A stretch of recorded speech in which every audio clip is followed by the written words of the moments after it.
जय सिया राम। आज हम जानेंगे जगजननी श्री जानकी जी की उपासना। चलो इसे शुरू करते हैं, लेकिन इससे पहले आप हमारे चैनल को लाइक करें, सब्सक्राइब कर लें और हमारे वीडियो को लाइक करें और इसे अधिक से अधिक शेयर करें, जिससे कि आपके बंधु बांधव भी इसका लाभ उठा सकें। चलो इसके बाद शुरू करते हैं। जगजननी श्री जानकी जी की उपासना। ब्रह्म परमात्मा श्री रामचंद्र जी के आह्वान आदि दिन शक्ति श्री माता सीता जी उनके अभित रूप है, परंतु रसिक महात्माओं का भाव तो यह है कि सर्वस्व रतन सर्वोत्कृष्ट और परमात्मा जैसे भगवान में है वैसे ही सीता जी में है, परंतु सोलभ श्री सीता जी में अधिक है।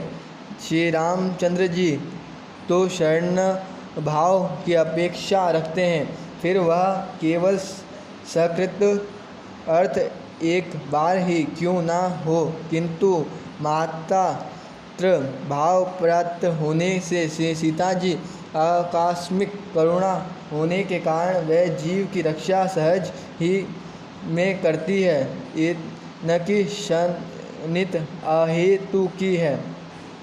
गुण रत्न कोश में कहा है, माता मैथिली रक्षष्टा तदेव द्रपाद्रश्य रक्षतु मालतु द्रुतारः रामस्य गोपेष्टः कृतकङ्कः पञ्चविभीषण शरणाङ्गष्टः रक्षतशः न स नाद्रमागष्टसुखाय ग्रस्तकर्मेष्टः। गुणकोश 50वां श्लोक। हे माता, आपके ताजा अपराध करने वाली राक्षसियों की हनुमान जी से रक्षा करके श्री राम जी की गोष्ठी छोटी कर दी, क्योंकि उन्होंने तो जयंत और विभीषण की रक्षा शरणागत होने पर की थी, परंतु आपने तो शरण होने की अपेक्षा भी के बिना ही उन राक्षसियों का रक्षण किया। श्री जी के विषय में अनंत श्री विभूषित धर्म सम्राट स्वामी श्री कालपत्री जी महाराज के यह उदार अतिशय भावनापूर्ण है। श्रुषणवणे धातु से श्री शब्द बनता है, श्रुति भक्त दुख ग्रंथ श्रुतव च भगवान ततम श्रवायते इति श्री जो भगते श्री दुख कथा को सुनेती है और फिर भगवान को सुनाती है। वे है श्री भगवत की भक्ति की दुख गाथा को सुनने का किसको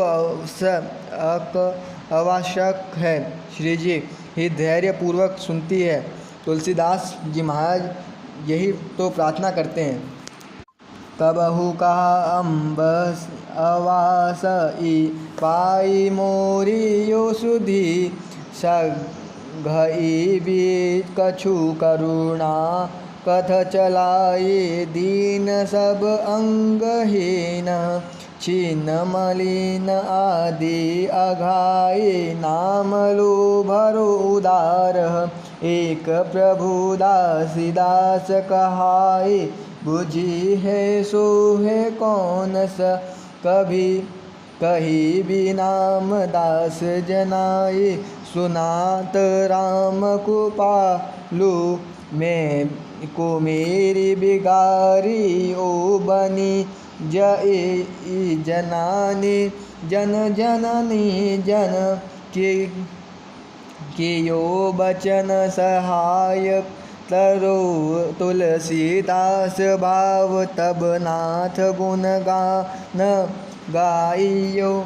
अर्थात ब्रह्मांड नायक भगवान सर्वेश्वर सर्वशक्तिमान प्रभु के दरबार तक अपनी बात को पहुँचाना हो, अपना सुख और दुख हर्ज गज कुछ सब कुछ कहना हो तो श्री जी ही सुनने के लिए तैयार है। वैसे तो श्री राम नाम के आकार ही श्री सीता जी है।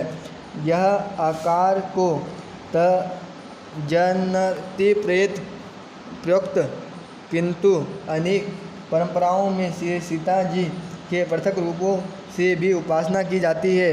श्री जानकी जी की उपासना मुख्य रूप से उनके षडाक्षर मंत्र से की जाती है, जिनका स्वरूप है श्री सीताये स्वाहा। सद्गुरु से दीक्षा रूप में यह मंत्र प्राप्त कर श्री जानकी जी की विधिवत उपासना की जा सकती है। राम रहस्य उपनिषद के अनुसार उत्तम मंत्र का विधान इस प्रकार है। ओमस्य श्री सीता मंत्रस्य जनक ऋषि गायत्री छंद भगवती सीता देवता श्री बीजम स्वाहा शक्ति सीताय कीलकम अभीष्ट सिद्धि थे जपे विनियोग। श्री जनक ऋषि नमः। श्री रसे गायत्री छंद नमः। मुखे भगवती श्री सीता देवता नमः। हृदय श्री बीज नमः। गुहे स्वाहा शक्ति नमः। पाद्यो सीताय कीलकम नमः। सर्वांगे इस प्रकार से ऋषि न्यास करने। शम श्रीं श्रूं शौं श्रों शाह। इन छम 6 बीजों से कन्यास तथा अंगन्यास करें। श्री नारद पुराण के अनुसार इस मंत्र को ऋषि वाल्मीकि है। श्री नारद पुराण के अनुसार ध्यान इस प्रकार है। तत्रो ध्यान महादेवी सीता त्रिलोक पूजितम हप्रता तपात हत वनाभ पाद्मयुगम कराद्रैव सधात भूष न स हुज्रदेन वया देह शुभानिकाननान वस्त्रः स शेमुखे समाक्षि सुमुदित नतरतं रामपराय राघव पुण्यशयं सदा गोष्विनेश्वरे महतदा नतर।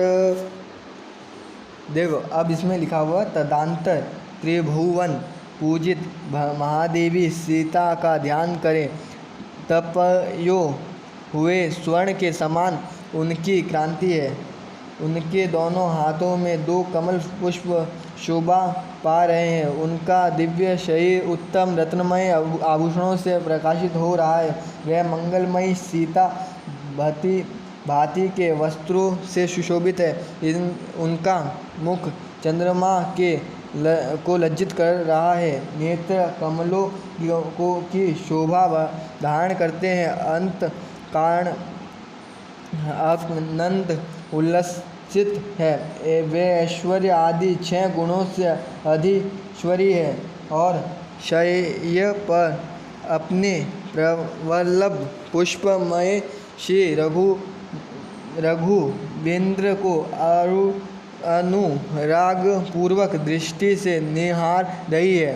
नारद पुराण में इसका वर्णन है। इस मंत्र के अनुष्ठान के लिए 6 लक्ष्य जप करें तथा लिखे हुए कमल लो द्वारा दशांश आहुति दें। श्री सीता यंत्र को यंत्र विभाग में रखा गया है।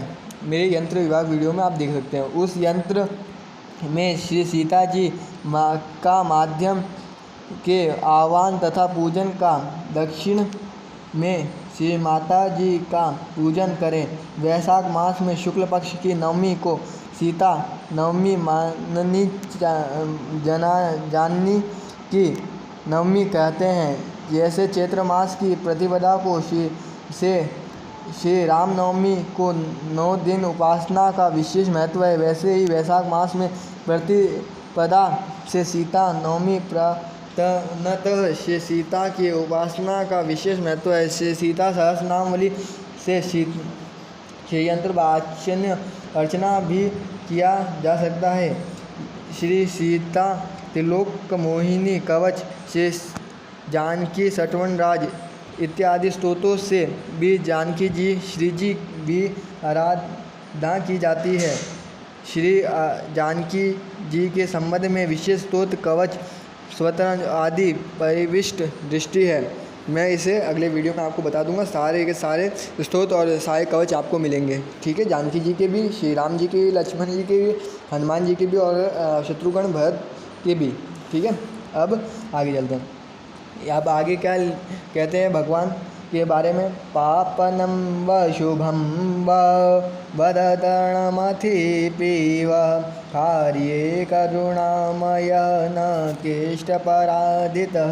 शेष पुरुष को चाहिए कि कहीं पापी हो या परमात्मा अथवा के वध के योग्य अपराध करने वाले की क्यों ना हो, उन सब पर दया करें, क्योंकि ऐसा कोई भी प्राणी नहीं है जिससे कभी अपराध होता ही ना हो। श्री सीता जी के उद्धार में श्री वाल्मीकि रामायण युद्ध कांड में ये आता है, ठीक है। जय सिया राम। इसी के साथ श्री जानकी जनक जननी जानकी जी की उपासना का वृत्तांत समाप्त होता है।